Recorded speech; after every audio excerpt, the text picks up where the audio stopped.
conosco aqui a deputada estadual, professora Bebel. Muito boa noite, Bebel, seja bem-vinda. Olá, bem-vinda. Boa noite, Neto, boa noite, Maria, boa noite a todos e todas que nos assistem aqui, né, no canal Piracicaba Agora.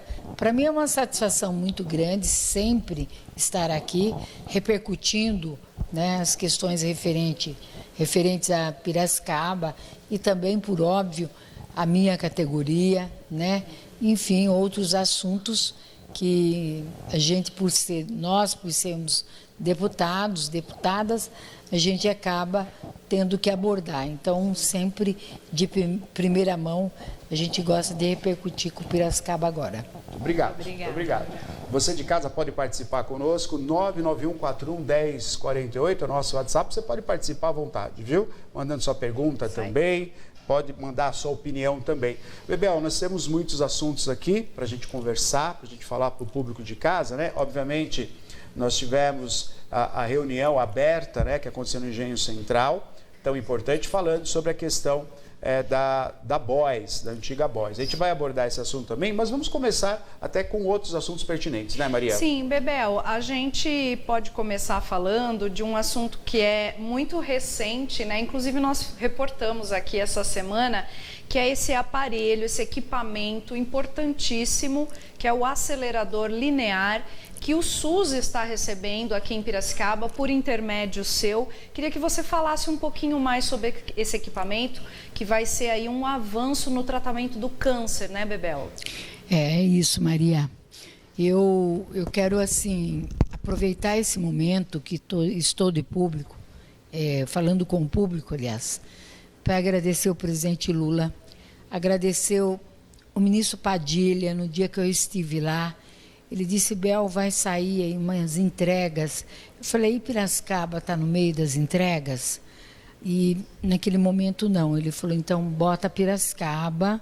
E eu disse, eu gostaria que fosse, não por excluir outros, mas que fosse para a Santa Casa, porque os plantadores, né, há uma autarquia, enfim, e a Santa Casa, ela depende muito do dinheiro do SUS, ela depende muito, né, das emendas parlamentares, assim como a gente também dedica as emendas para os plantadores de cana. E que fosse na Santa Casa, né, fosse para a Santa Casa. Esse aparelho, ele é uma das, eu diria assim, é uma inovação, né, que veio e que vai parar agora de fazer como é que chama, não é radiografia, radioterapia, tá? Tentando acertar onde o câncer tá. Não. Última geração, tá? Ele vai, na verdade, no lugar certinho, sem criar outros problemas que a radioterapia acaba criando, certo, né? Excelente. É claro, a gente tem tido curas, médicos maravilhosos, né? Mas, por certo, tendo lá, né, a leitura correta, onde está precisamente onde a doença está, eu acho que a gente vai salvar muitas vidas, né? E não vai criar uma cadeia de problemas quando faz a radioterapia, né? Uhum. Então, acredito que será um ganho muito grande, né, para os piracicabanos e piracicabanas, né? Sobretudo os que têm problema, né, com câncer. Eu tenho um caso na minha família, né? E reconheço que gostaria muito que ela tivesse tido oportunidade, né, de fazer uso de um aparelho desse. Era para ser entregue hoje, não era o presidente Lula que vinha para cá, viria o ministro, né, Márcio França, e a Ana Estela Haddad, que está no Ministério da Saúde, né? Então ela estaria aqui conosco também, né? Para além, claro, de todos que convidamos o prefeito, inclusive. É importante que o prefeito, né, saiba que o governo federal, apesar de Piracicaba não ser uma cidade tão simpática com, né, com o partido do governo central, mas o presidente Lula é um estadista, né, e ele sabe perfeitamente que tem que estar a serviço do povo, né? Não interessa o gestor de plantão, agora, com todo respeito, o senhor Hélio Zanata, né, que é prefeito de Piracicaba, mas o povo piracicabano precisa, né, desse aparelho, né, assim como o povo mais pobre, aquele do SUS, vai poder fazer uso desse aparelho também. Olha, é um aparelho, né, a gente tem que ressaltar, esse aparelho, pode abrir a tela, é um aparelho de última geração, né, ressaltando o que a deputada professora Bebel acabou de falar para nós, como é interessante você de casa compreender o que é articulação, né? Quer dizer, a gente tem uma quantidade desses aparelhos, seriam distribuídos aí para todo o país, obviamente, e claro que a articulação é importantíssima nesse momento, né? Essa é a política que olha pela população. Então, através dessa articulação feita pela deputada Bebel, né, e com apoio, obviamente, do Ministério da Saúde, do presidente Lula, do Padilha, esse aparelho, então, será instalado na Santa Casa a serviço do Sistema Único de Saúde. E a gente tem que ressaltar, né, Bebel, a radioterapia é uma maneira, sim, a gente tem ótimos especialistas aqui na nossa cidade, sim, excelente, mas um especialista tem que ter equipamento para salvar vidas, né? E quando tem um equipamento desse à disposição do especialista, isso é de tremendo agrado para o especialista, mas é para salvar vidas da população. Então, parabéns à Santa Casa, né? Eu vi uma nota também da Santa Casa agradecendo essa articulação, viu, Bebel? Porque a gente sabe que é complicado, né? A gente estar o tempo todo, né, necessitando, por exemplo, de tecnologia. Então, quando há essa articulação, a tecnologia vem, a gente tem que realmente agradecer. Então, parabéns à Santa Casa, parabéns ao governo, né, do Lula, que está aí justamente pensando e olhando para a saúde, né? Creio eu que para Piracicaba e para a região, né, Bebel? Se a gente pensar, toda, né? Toda a região, com certeza, né? Como o SUS, ele é um sistema único de saúde, né?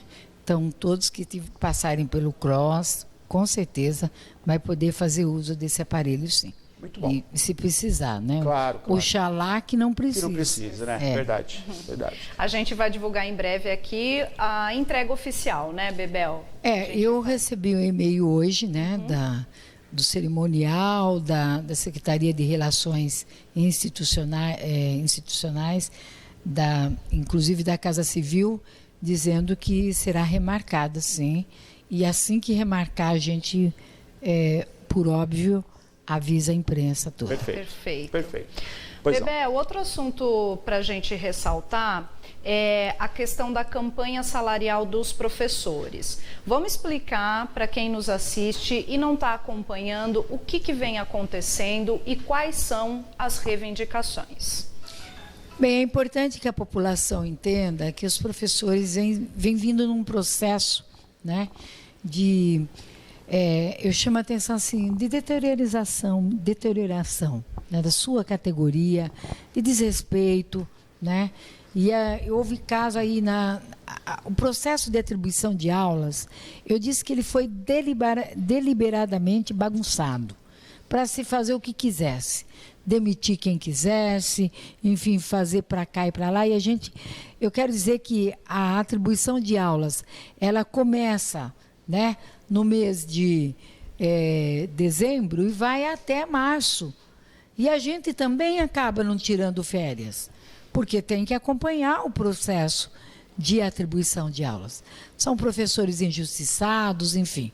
Então, qual foi a grande questão levantada? Esta, né, a injustiça na forma de contratação. Não dá mais para conviver com professores precários, com 174 mil professores aprovados em concurso público, Neto, e chamam 15 mil apenas. E ao chamar esses 15 mil, até o estágio probatório. O que é estágio probatório? Você que é professor, professora, sabe o que é.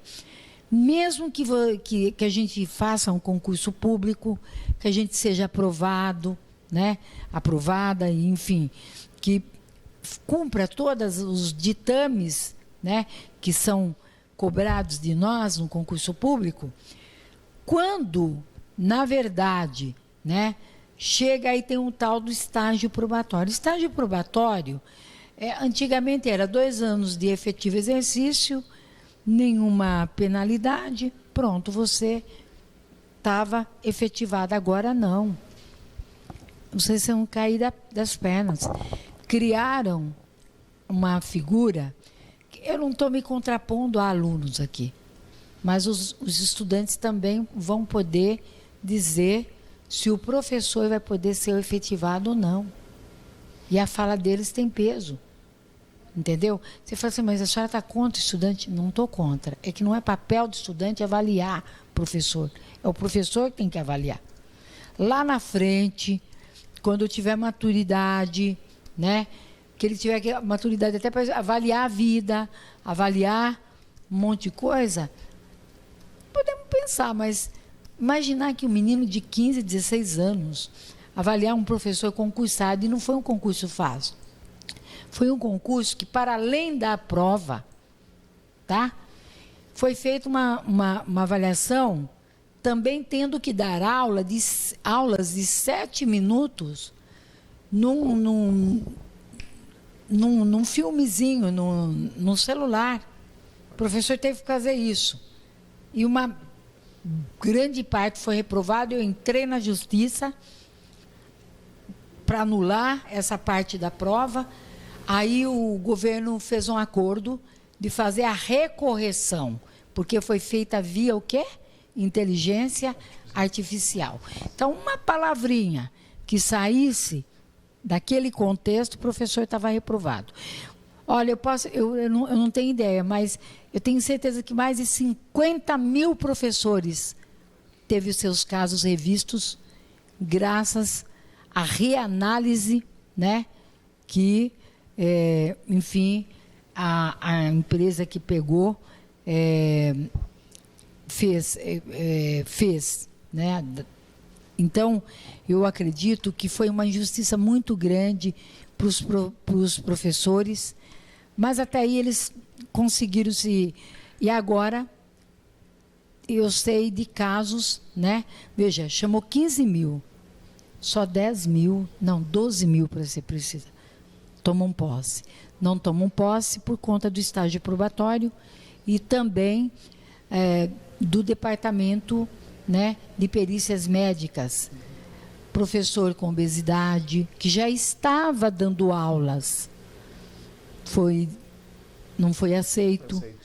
Professor que já estava dando aula, por exemplo, e usava óculos, também não foi aceito. Nossa. Então, claro, está todo sob júdice, tudo sob júdice. No entanto, 12 mil assumiram, vão completar essa leva de 15 mil, faça essa pressão que fizemos agora nesse momento, e a gente pede para chamar mais 2 etapas de 15 mil, que dá 45 mil. Por quê? Porque o Ministério Público também pede uma chamada de 44 mil. Falei, 3 chamadas de 15 dá 45 mil. Então, nós vamos, com certeza, ter uma chamada, sim, de 45 mil, porque se tem uma coisa que eu acredito, Neto, é na luta, tá? E eu fiz muitas lutas agora, recentemente, né? E o governador voltou. E não há como não voltar atrás e o Ministério Público ficar quieto com... por exemplo, com um princípio que é básico para nós, que a nossa entrada no serviço público, a porta de entrada é o quê? Concurso público. Tá aí, temos aí 174 mil professores aprovados. Isso é um orgulho para mim. Eu tenho orgulho de representar essa categoria. Significa que com todo o sofrimento dessa categoria, ela achou tempo para estudar, ela se adequou até essa aulinha, porque não existe aula de 7 minutos, mas para o concurso público existiu. Falei, vai o senhor dar uma aula de 7 minutos. O senhor dá? Falei para o secretário, não dá. Porque 7 minutos, você tem que ser, né, de flash. Então, quer dizer, e ainda ser videomaker, né? Porque o professor, eu saí de casa, o professor gastou com estúdio. Nossa. Vocês estão entendendo? E depois pode chegar no estágio probatório, que é esses eventos que eu falei, do aluno ainda poder dizer que não pode ser aprovado porque, sei lá, a aula não foi boa, e às vezes não é nem por isso. Às vezes ele nem prestou atenção na aula. Às vezes ele não gosta do professor. A aula pode ter sido ótimo, mas tem uma questão que é subjetiva. O critério de avaliação desse aluno de 15 anos, né? É. E aí não separa uma coisa da outra. Não separa que é um grande professor. E, naturalmente, os professores mais exigentes, os estudantes têm um pé atrás. Uhum. Né? Eu não sei, eu fui uma professora, sou uma professora, no tempo que eu estava na sala de aula, né? Tive que me afastar por conta da PUS agora, por conta do mandato, né? Eu digo para vocês assim, eu fui uma professora muito exigente, era muito exigente, né? Mas eu tinha uma empatia muito grande com os estudantes. Também naquela época não existia essa coisa de fazer isso com a gente passava os 2 anos de estágio probatório, beleza, estava efetivado de vez, né?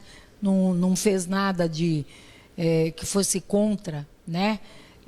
O serviço público, cumpriu as normas, que né, ser professor. Então, acredito que isso é injusto, isso foi retirado até em função da minha revolta na mesa de negociação. Eu disse que eu desafiava, então, o secretário ser avaliado por todos nós. Mas se aluno pode nos avaliar, por que ele não ser avaliado por nós?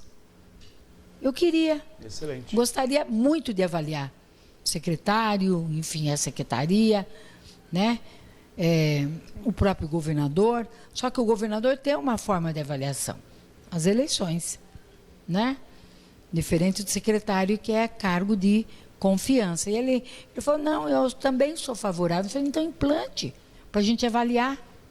E eu não estou ironizando. Uhum. É que eu acho ironia demais os senhores fazerem uma coisa dessa, porque tira um pouco a autoridade. Cadê a autoridade do professor?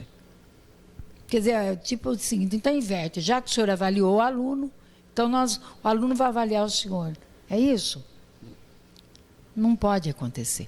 Isso não é protagonismo juvenil. Não é. Tá?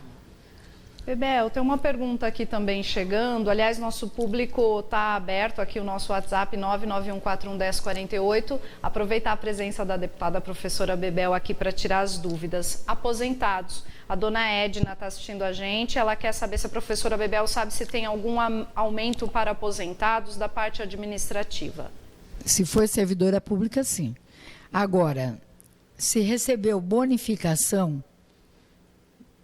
que para complementar, ela não deve ser professora. No caso, se ela fosse professora, ela não deve ser parte administrativa, não é professora.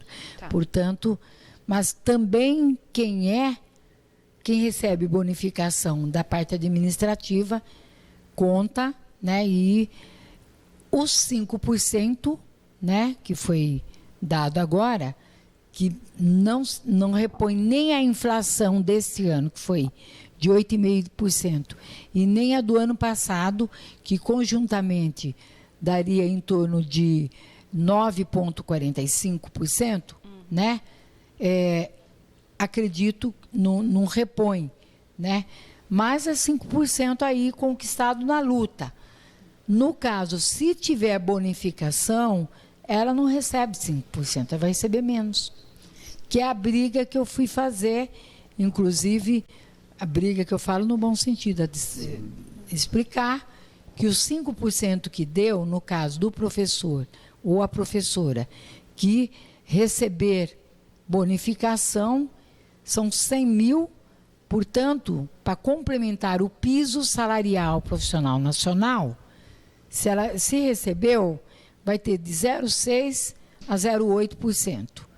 Aí eu disse não, então tem que, no mínimo, aplicar para estes, 6,27%, para poder ter impacto, né? Eu estou falando daqueles que, porque nós temos no Estado, voltando um pouco, duas formas de receber.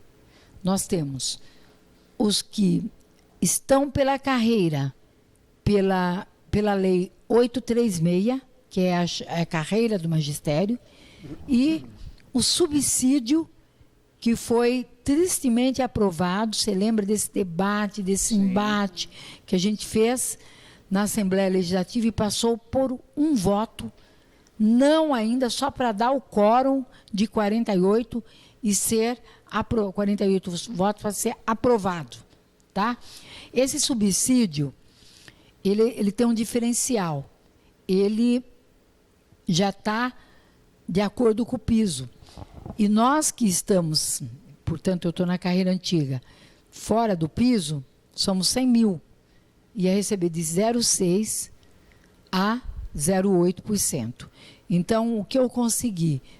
Convencer que tem que dar 6,27%, portanto, que foi dado a totalidade do piso salarial profissional nacional, para ter um impacto maior, né, nos quinquênios, sexta parte, e as vantagens que a carreira antiga tem.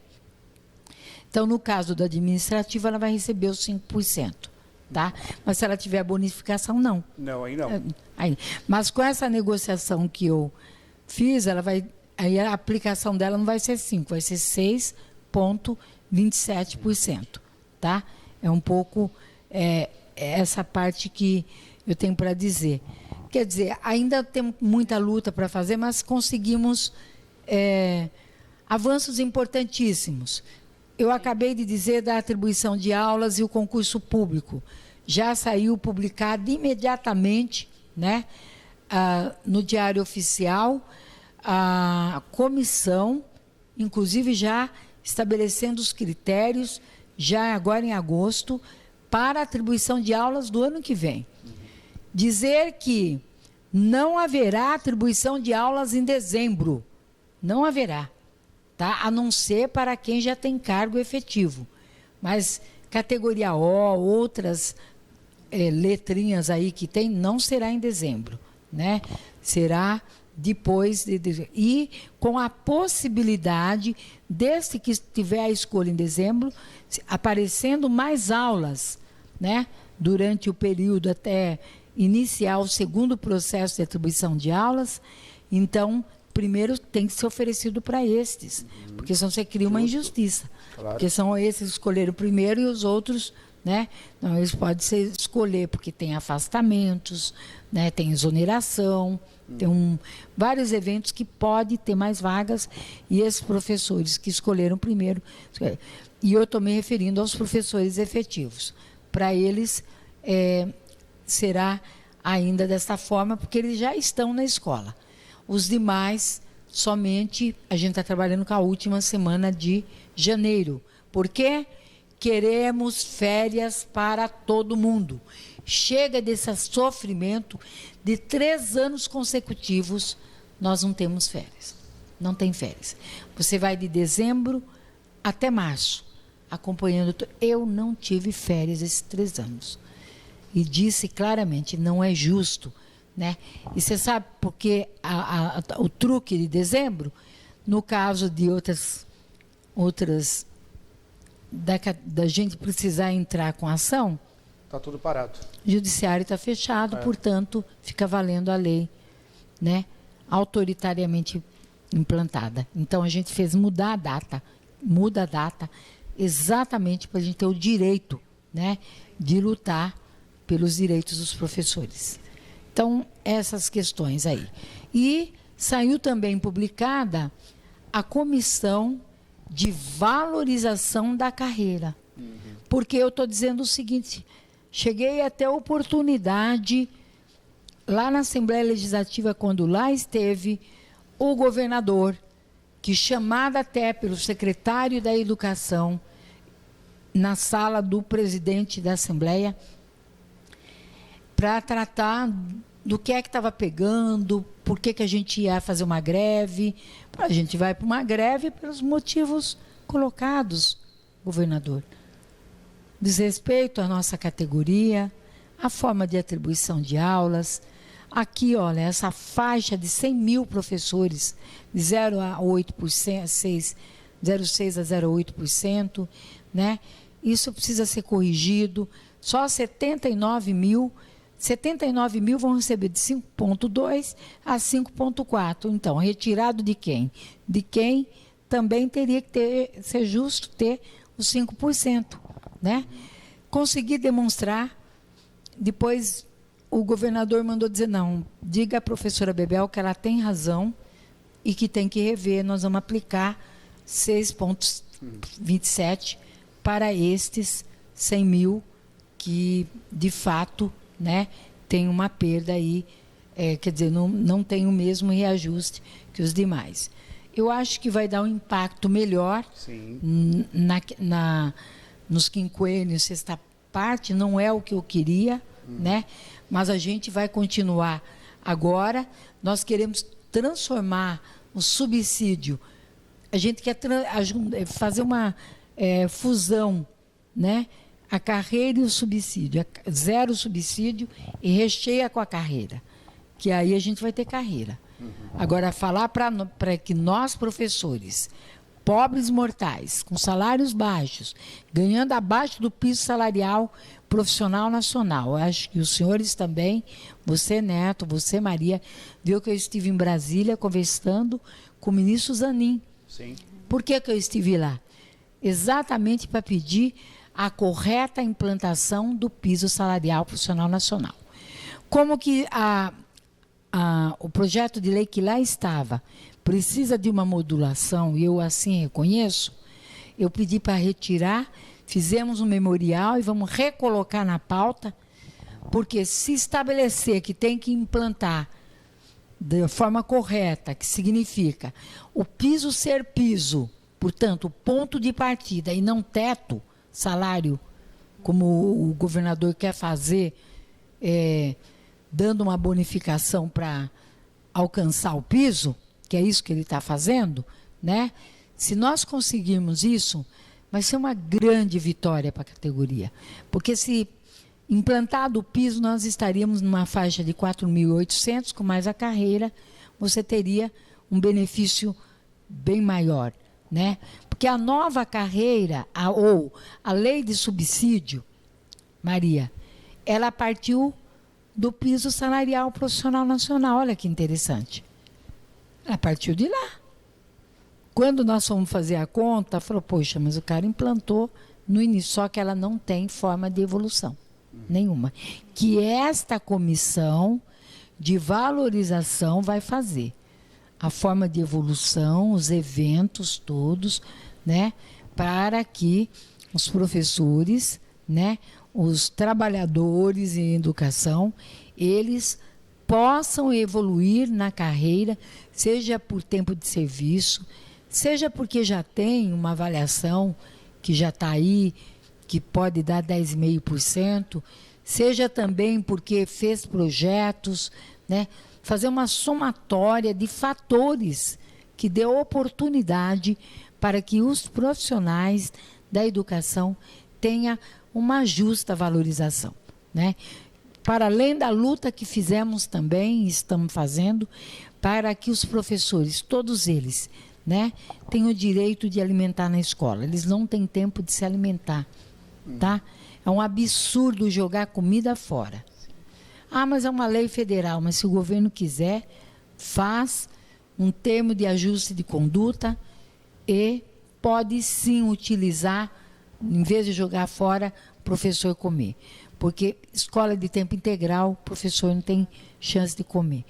Também está na nossa pauta, né, uma luta que teve aqui em Piracicaba, né, as famílias que precisam, que têm alunos, estudantes, têm filhos que têm necessidades especiais, precisam de atendimento especial na aprendizagem, né, que ele não precise correr para a justiça para ter esse benefício, que é um direito. Garantido, né? É direito. Sim. Isso é direito, né? Constitucional até. Não. Tem que ter o direito lá e tem que ser uma política de Estado, né? E que a contratação ela seja também feita pelo Estado e não via terceirização, como o governo tentou fazer. O governo tentou terceirizar, inclusive, a contratação dos professores auxiliares. Aqui o Ministério, tanto o Ministério Público como a Defensoria Pública foi espetacular do ponto de vista de garantir todos que tinham as ações serem readmitidos, porque os professores não tinham sido readmitidos, tá certo? E foi uma luta também que a POS empreendeu, mas agora nós queremos, não para quem entrou com a ação na Justiça, não, para que seja reconhecido, né? Isso é uma questão de equidade. Você tem que reconhecer que para chegar à qualidade de ensino, né, ao princípio da igualdade, você tem que reconhecer que há todas as desigualdades, a social, né, a desigualdade nos termos que eu acabei de dizer, um aluno tem necessidade especial, o outro não tem, portanto tem que ter um olhar diferenciado. Nós só vamos avançar para o princípio da igualdade, da justiça social, da inclusão, se de fato, né, a gente admitir que tem diferença. Questão racial, gênero, né, tudo isso tem que estar neste contexto todo, né, para que a gente entenda como é que o princípio da equidade. Aliás, o governo federal, eu estive na USP, né, a SECADI, que é uma secretaria que trata da diversidade, ela me convidou para estar lá para o lançamento do marco regulatório, né, da equidade na educação. Porque ou a gente faz isso, ou vai se promovendo cada vez mais a desigualdade educacional e, por conseguinte, a social, porque menos escolaridade, menos também possibilidade de ter rendimentos, né, de ter um emprego justo e ascensão social. Exato.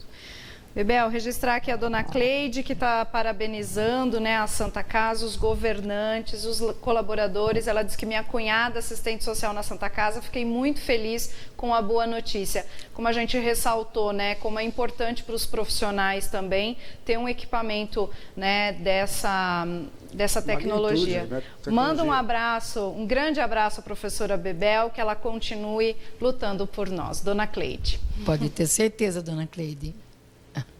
Eu sou incansável. Nós estamos ao vivo, você participa conosco, 2534-1234, ou pelo WhatsApp, mandando sua mensagem. Hoje com a deputada, a professora Bebel, ao vivo conosco, conversando com você de casa. Bebel, vamos falar então da questão da nossa querida Rodoporto e da fábrica antiga, fábrica Boys, né, que perdeu suas atividades na época do então presidente Fernando Collor, hoje preso em sua residência, né? Daquela época faliu a Boys, acabou falindo, né? Por conta de toda aquela economia, né? Complicada, com a ministra que hoje mora nos Estados Unidos, a Zélia Cardoso, né? E foi um desastre, a gente sabe disso, que foi, né? Aquilo que o Fernando Collor fez, pessoas perdendo a vida, enfim. E a fábrica Boys acabou falindo. Eu sei muito disso, Bebel, porque minha irmã, ela era do departamento pessoal da Boys, que ficava na Rua Direita. Não era nem aqui, ficava na Rua Direita de São Paulo. Ela trabalhou durante anos, ela só parou de trabalhar na Boys um ano antes, porque ela engravidou e ela quis estar presente nessa maternidade, né? Mas ela trabalhou durante 9 anos, então trabalhou com o Dr. Peter, né? E ela falava que ela vinha para Piracicaba e era muito bonito de ver quantas pessoas trabalhavam nessa tecelagem, né? O fato que se fechou quase 30 anos, né? E agora a gente tem a Boys e tem um projeto, né, Bebel? Um projeto direcionado por investidores aqui da cidade em transformar todo aquele complexo da Boys em um boulevard. E a deputada Bebel foi a primeira a levantar o questionamento e foi também responsável por esse encontro que aconteceu no Engenho Central, uma audiência pública, né, com a presença de pessoas, investidores que querem transformar aquele espaço, pessoas que não querem a transformação, querem que se transforme num parque. Vamos falar um pouquinho sobre isso, Bebel, porque eu estive presente e a sua primeira argumentação foi muito interessante, que você falou, a questão não é ir contra o empresário. A questão aqui não é essa. Achei muito pertinente sua abertura de fala, né? A questão é reavaliar todo esse espaço, todo esse complexo da Rua do Porto. Eu acho isso muito pertinente, porque a discussão, ela não é o foco do empresário, o investidor, não é esse o foco. O foco é olhar para esse espaço. E eu queria ouvir, junto com a população, toda essa argumentação sua, Bebel, que eu acho que é muito importante. Pois é, eu fui duramente criticada. Eu quero, antes de entrar na pergunta direcionada, eu tenho um projeto de lei pedindo para que fizesse uma preservação de todo o patrimônio, de todo o patrimônio histórico de Piracicaba. Por óbvio, tem que fazer um levantamento, um cadastramento, mas seria uma diretriz. E tinha um vereador que ia lá e batia, né? E eu dizia, não, tem que ser assim. Porque se preservar, você futuramente não vai gastar tanto com aquele patrimônio. Aquele patrimônio vai estar a serviço da população. Veja, o ex-prefeito, o senhor Machado, né? Ele fez ele ousou na época e tornou o Engenho Central, também fui fala minha lá, eu disse, se vocês estão aqui, vocês estão dizendo para mim que está certo tornar espaços como este de utilidade pública, porque estava servindo, né, um público lá e a população piracicabana, portanto, é de utilidade pública. E o ex-prefeito, o senhor Machado, ele transformou, né, o Engenho Central em utilidade pública. Isso não permitiu que outro viesse e desfizesse o processo. Teve que ser desapropriado e foi entregue para o público. Lamentavelmente, o que eu lamento é que os gestores públicos, posterior a ele, não deu trato para o engenho. Só que o Engenho Central, veja bem, ele recepciona as festas das nações, as principais festas, a festa da batata foi lá, sim. Enfim, até questões mais regionais lá. O Salão Internacional do Humor é lá, tá certo? Acontece lá. Tudo, você vai sábado, domingo, você encontra pessoas de Piracicaba, mas você encontra também pessoas de todo o estado de São Paulo. Sim. Tá certo? Então, ela não é algo só Piracicaba, mas todo o estado de São Paulo. Eu diria até que deixou de ser estadual e é internacional. Quando você fala no Salão Internacional do Humor, você acha que quem se inscreve para participar do salão não é de outro país? Claro que tem gente de outros países. Portanto, é internacional. E você não vê ninguém ir lá para o BNDES e dar dinheiro a custo quase nada para revitalizar. Transformar aquilo lá num grande centro de convenções, talvez, de recepção. A mesma coisa é a BOIS. O que aconteceu é o seguinte, os empreendedores adquiriram. Não tem um tombamento. Aquilo que foi apresentado, o prédio apresentado, fora da Rua do Porto, ele pode ser bonito, mas não tem nada a ver com o projeto Beira Rio. O projeto Beira Rio, ele começa lá no Lar dos Velhinhos, né? Aquela coisa linda que começa ali, e vai até lá no Centro do Trabalhador, lá no, né? Então, quer dizer, no Parque do Trabalhador. Parque do Trabalhador. Por favor, vai descaracterizar totalmente. Então, tem que ser feito, e eu quero ressalvar o pedido do movimento Salve a Boys. Eu ressalvo, eu tenho divergência, né, com alguns encaminhamentos, algumas coisas, mas no que diz respeito a isso, eles estão certos. Tomba. Porque se tombar, eu pedi, foi um pedido meu, inclusive eu cheguei, pedi para o doutor Fagiani, né, eu disse, olha, o senhor, por favor, faça o tombamento, os conselheiros, por favor, vote pelo tombamento, porque acontecendo isso, os empreendedores têm que cumprir também os ditames da arquitetura que está lá, né, do projeto Beira-Rio, porque é isto, ele não é só aquela rua que a gente senta lá e toma cerveja. O projeto Beira-Rio é mais amplo, né, uma arquitetura toda, né? E o rio, olha, veja bem, que coisa rica, no meio, né, você tem um rio que... Exato. E se você olhar ainda em empreendimento, você tem a ponte Pêncil, Sim. né? Sim. Ela é bem de frente para a Boys. Quer dizer, se transformado, né, num projeto arquitetônico, né, não verticalizado, mas horizontalizado, porque ali não combina. Se você olha para a rua, para todo o projeto Beira-Rio, ele é todo horizontalizado. Aí fica aquelas torres levantadas, pode ser linda, valiosas, mas não é ao olhar do patrimônio histórico, cultural, material e imaterial, tá? De Piracicaba. Esse é nosso patrimônio.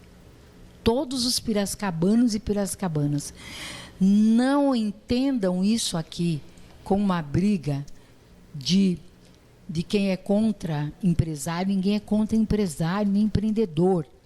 A gente é contra, na verdade, ao ataque que se faz a uma arquitetura, né, que pode render mais até que vender para milionários, que, olha, oxalá não venha acontecer isso, mas se acontecer, pode acontecer o que aconteceu. Um exemplo que eu dou no Grande Hotel. Quantas vezes eu e uma turma ia para frente do Grande Hotel para não deixar colocar aquela cancela e cercar. E isso acabou acontecendo, eu saí, que eu dava trabalho ali também, da mesma forma que a turma acha que eu dou trabalho, que eu dava trabalho lá, entendeu? Eu arrumava uma turma e a gente ia para a Câmara, ia para o raio que parta, e não deixava. Aí esse grupo saiu, acabou que fechou, você vai para Águas de São Pedro, fica segregado. Oxalá, depois de construído essa torre, que não venha nem a construir, que seja tombado, né? Que seja algo reconhecidamente como do povo piracicabano, que se respeite a arquitetura, né, do projeto Beira-Rio, que foi empreendido, inclusive, pela Petrobras, né, por uma organização da sociedade civil. Eu acredito que, se vier a acontecer, ter essas torres lá, você acha mesmo, Neto, que milionário vai querer pobre por perto? Farofeiro, como eles falam? Que pobre é tratado como farofeiro. Foi o que aconteceu lá no Grande Hotel. Que o terreno, ele é da cidade de Águas de São Pedro. Ele não é do Grande Hotel. Ele é de Águas de São Pedro. O fundador tem um busto lá da cidade, né? Não vai pôr uma cancela e tentar ainda cadastrar quem entra e quem sai? E ficar um condomínio? Eu estou antevendo até alguma coisa que pode acontecer. Porque em alguns dos empreendedores falam, essa mulher é maluca, imagina, a gente que só faz. Então, cumpra os ditames que tem que ser. Façamos o tombamento. Pede um tombamento. Eu pedi o tombamento. Nós vamos trabalhar nessa linha de fazer o tombamento. Tombou, cumpra-se a arquitetura que é exigida, tem que ser, porque não pode ser algo... Se você olhar o prédio, foi o que eu disse. Mas, gente, eu não vi nada que... Por exemplo, você tem a casa do povoador. Nada que, sabe, que tem a ver com a arquitetura, né, do projeto Beira Rio. Então, a audiência pública, ela foi requerida, sim, pelo meu mandato, no dia 9 de dezembro de 2024. Era para ela ter vindo para Piracicaba em fevereiro. E eu ainda fiz um porém. Eu falei, é importante que os senhores devam ir para Piracicaba, porque é de suma importância para os piracicabanos e as piracicabanas entenderem, né? Porque não dá para eles virem para cá e os senhores vão poder sentir melhor o clima, né? Porque pode vir um grupo maior de um lado e um grupo menor do outro. Não. Ontem eu fiquei assim muito feliz de ver, né, as várias vozes, inclusive dos empreendedores. Algumas, sim, dentro da lógica que defendem, dentro do que defendem, algumas muito agressivas, né? Mas eu mesma fui tanto aplaudida quanto vaiada pelos empreendedores, mas com muito orgulho defendi, sim, tá? O patrimônio de Piracicaba, que é o mínimo que nós podemos fazer. Ali está o rio Piracicaba, a principal identidade nossa está ali, na orla do rio Piracicaba. Fazer esse ataque, né, nessa orla, nessa arquitetura, é retirar a nossa identidade. A nossa identidade não está à venda, não pode estar à venda. Por isso a gente tem que lutar.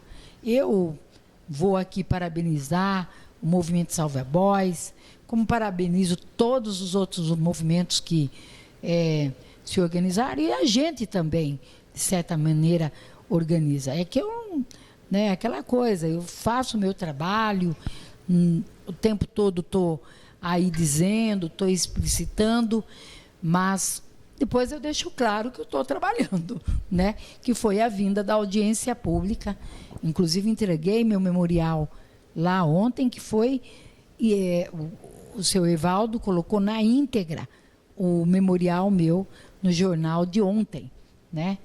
E fiquei muito feliz de saber, inclusive com os 15 questionamentos e as justificativas que a gente fez, inclusive, né? Eu e minha assessoria, né? Nós fizemos para poder apresentar aí como uma contribuição do porquê não ser desta forma. E tem um fator que pode acontecer, Neto, que é a gentrificação, é um palavrão, né? Mas ela é simples de entender. Ali você tem moradores por perto que não está no padrão de quem vai morar naquele prédio. Então, quer dizer, você vai retirar esses moradores de lá, meio que expulsar, né? Acaba sendo uma expulsão meio que, entre aspas, natural, né? De quem... Porque tende a encarecer, né?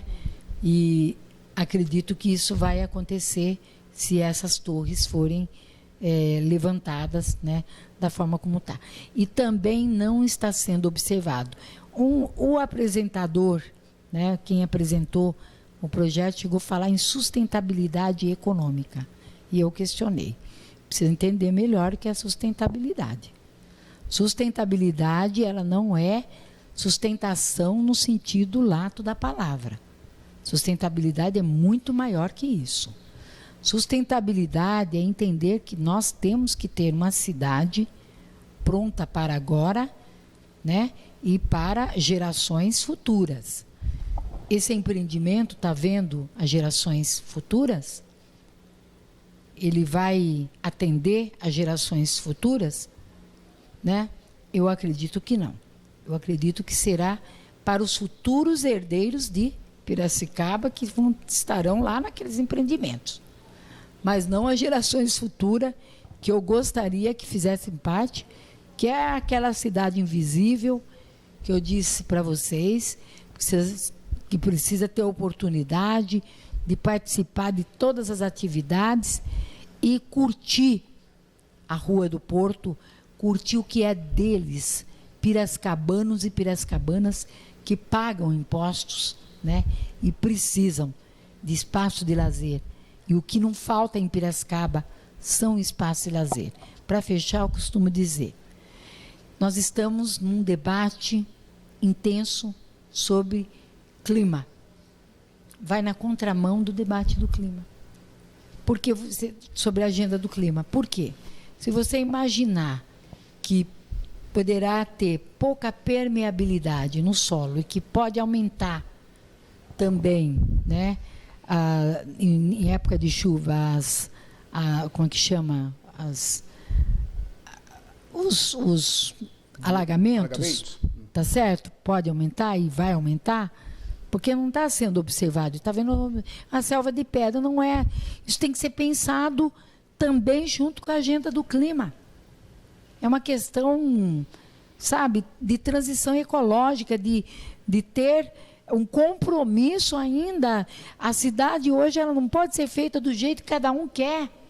Ela tem que ser pensada também de acordo com a agenda do clima e o acordo que nós temos, né, com Paris.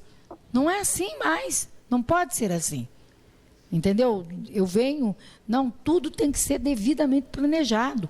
A partir de então, ou então acontece, como aconteceu no Rio Grande do Sul, a reconstrução da cidade, porque as chuvas, né, face a não ter, como Piracicaba caminha para isso, não ter um planejamento, um plano diretor, que o ex-prefeito, o senhor José Machado, né, várias vezes avisa. O plano diretor foi invertido, e tenho que dizer o nome do prefeito, foi o prefeito Bajas, uma inversão ruim, né? Retirou a população, jogou para a periferia, bem distante.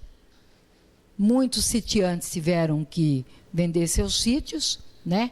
E se gasta muito com mobilidade urbana. Então, quando você pensa nisso, nessa questão das torres, você tem que pensar mobilidade urbana, você tem que pensar de acordo com a agenda do clima, né?